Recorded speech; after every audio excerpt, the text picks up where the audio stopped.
சங்கரன்கோவில் அருள்மிகு சங்கர நாராயண சுவாமி திருக்கோவில் 16 ஆண்டுகளுக்கு பின்பு மகா கும்பாபிஷேகம் நடைபெறுகிறது.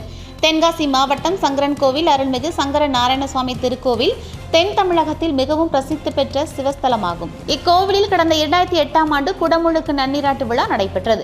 இந்த நிலையில் இக்கோவிலின் மகா கும்பாபிஷேக விழா நடைபெற்றது. கும்பாபிஷேகத்தை முன்னிட்டு கடந்த 21ஆம் தேதி யாகசாலைகள் பூஜைகள் தொடங்கியது. தொடர்ந்து 6ஆம் கால யாகசாலை பூஜைகள் 5 மணிக்கு ஆரம்பித்து நிறைவு பெற்றது.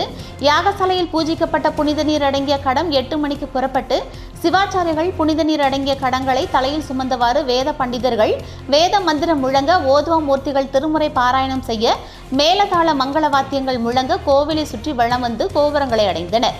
அங்கு வேத விற்பனர்கள் வேத மந்திரங்கள் ஓத கோவில் கலசத்தில் புனித நீரை ஊற்றி அருள்மிகு கோமதி அம்பிகை சமேத சங்கரலிங்க சுவாமி, சங்கரலிங்க நாராயண சுவாமி விமானம் மற்றும் ராஜகோபுர மகா கும்பாபிஷேகம் நடைபெற்றது.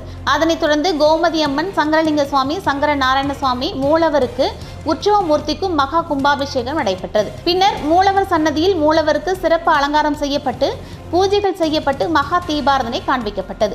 கும்பாபிஷேகத்தை காண தென் மாவட்டங்களில் இருந்து 1000க்கும் மேற்பட்ட பக்தர்கள் வருகை தந்தனர்.